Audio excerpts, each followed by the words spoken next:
Hi everyone, welcome back to the Bunkie. Today we're actually going to do something a little bit different. Normally I give you guys a meditation, but I'm going to switch it up because one of the things that I'm noticing people are really struggling with is the sharing of energy. And so what's happening is, and we all do this, it's pretty normal, it's pretty natural, but we end up flying into other people's energy.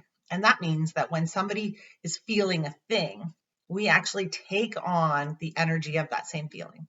So, for example, if my husband comes home from work and he's had a bad day, I can have had a great day, a fantastic day. And as soon as he walks in with his energy, I fly into that.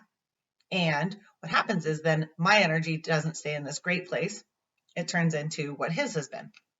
And we do this, we do it with the grocery store people, we do it with anybody we come in contact with. We can fly into their energy. Now, we typically do a better job of not flying into our children's energy. Sometimes we do. But if it seems silly, the thing that they're upset about, we can usually stay outside of that because it's not, we can't relate to it the same way. We might have compassion, and we should, and help them kind of move through that, but we don't actually take it on. Sometimes we do. If our kid comes home and let's say they're being bullied, we can actually fly into that energy. We become hurt, we become angry, we become frustrated for them, right? So sometimes we can separate and sometimes we really can't. Sometimes we can do a really good job of it, and then other times it's just like, whew, I'm in, right? And so I want to show you guys, there's 3 things that I'm going to show you on protecting your energy, on releasing that tie when we do actually fly into somebody's energy, how to let go of that, and how to kind of keep your energy to yourself. So there's 3 things that I'm going to show you. The first thing is going to be protecting that energy. So when we know that we are walking into a place where we naturally fly into that energy, or we end up being with people who we know kind of suck that energy out of us, right? And so what I like to use is just like a glass encasement. And so before I walk into any of those kind of situations, I place that glass encasement around me. I like to use the Beauty and the Beast, the like flower glass, because it's pretty, but it doesn't really matter what you put around yourself. I like glass because it still allows me to see out, right? But it still protects that energy from getting in or mine to kind of drain out. And so when I do that, basically what happens is, so same example, if my husband comes home from work and he's had a bad day, his energy, I can still see it. So I might have had a great day and he's having a terrible day. And so instead of flying into that, being like, whoa, what's happening? What's wrong with you? Rah, rah, rah. And flying into that, I can see it. I can support him. Okay, I see that. I see that you had a bad day, but I'm not losing my energy to that, right? And that glass encasement, that visualization keeps me aware of it, but also protects those energies from blending, right? And so that's the first thing. If you know you're walking into those kind of situations, sometimes what happens is we forget to do that, or it's already happened and we're kind of like, well, I can't do the glass case now. It's not going to help me. I'm already down. I'm already in that energy. I'm already kind of messed, right? And so what we can do is cut cords to that. And so you guys maybe have heard me talk about cutting cords before, but basically what happens is we have an aura, right? So our energy extends out to pretty much your fingertips. And so if you spin in a circle, that's your aura, that's your energy, that's your field, right? And there's 7 layers of that. So there's the self, and then they move out 7 more layers, and they're called etheric zones.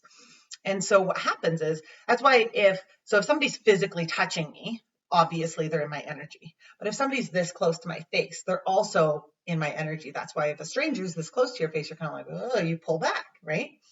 And as people move out, they get further and further from being inside your energy. And so by being outside of your fingertips, if you can't touch them, they're not really in your energy zone. But energy can get stuck in any 7 of those, right? Inside the body, as well as in any of those zones. And so basically what happens is, if I have an interaction with anybody, really, there's an energy cord that's created. And sometimes the energy cord is so small, so light, it's not even like it's there. Those aren't really hurting us. They're not really a big deal. The other ones that I'm sure we can all draw things, events, people, places that feel really heavy to us. And that's a giant cord, right? Or like a medium-sized cord, or whatever you kind of visualize connected to that person or that place or that thing, right? And so what we need to do then is cut that cord. And they're called etheric cords, right? If you call them ties, if you call them cords, if you call them zones, it doesn't really matter. Don't get stuck on the words of it. Just know that there's 7 zones that need to get cut through, and there is a cord, right? And so basically, if I want to, let's say I fly into my husband's energy and I'm just like, and I go to my room and I'm just like, oh man, I've lost my energy. Right? I can cut cords to him. It's not cutting the relationship. It's not cutting memories. It's not cutting emotions, but it's saying, I'm giving your energy back to you and I'm going to give mine back to me. We can cut cords to our kids, our parents, our husbands, our spouses, our wives, our friends, our clients, our coworkers.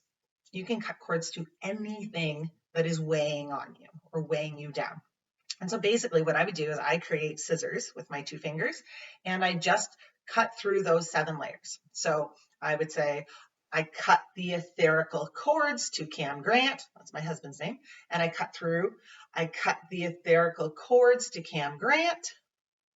I cut the etherical cords to Cam Grant, and then, so I've done that 3 times, then I do 1, 2, 3, 4, 5, 6, 7.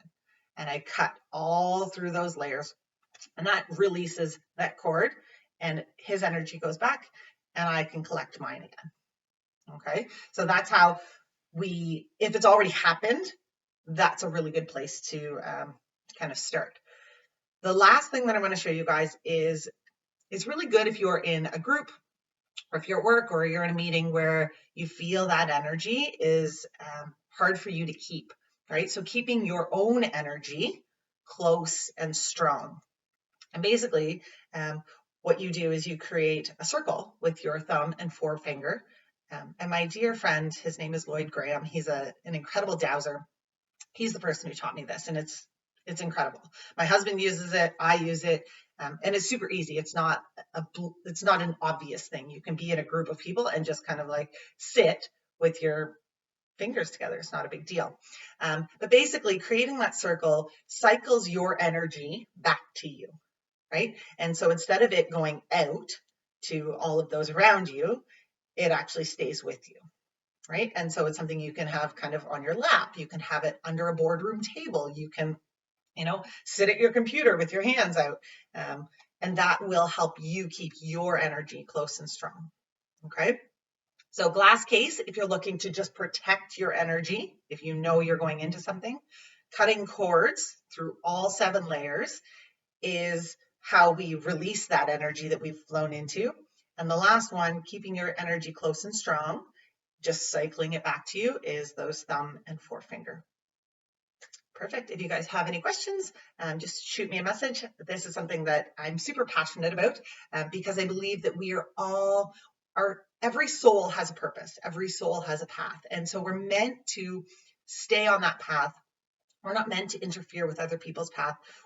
We intersect, we walk beside them. We're not actually meant to kind of intermingle all of that energy, and that's when things get kind of messy, right? And so by releasing all of that, by staying in our kind of lane, we're able to best help and support and love those around us, but also live in our own purpose for what our soul is here to do. Without everybody's muddled energy in there, we can stay in who we are and are meant to be.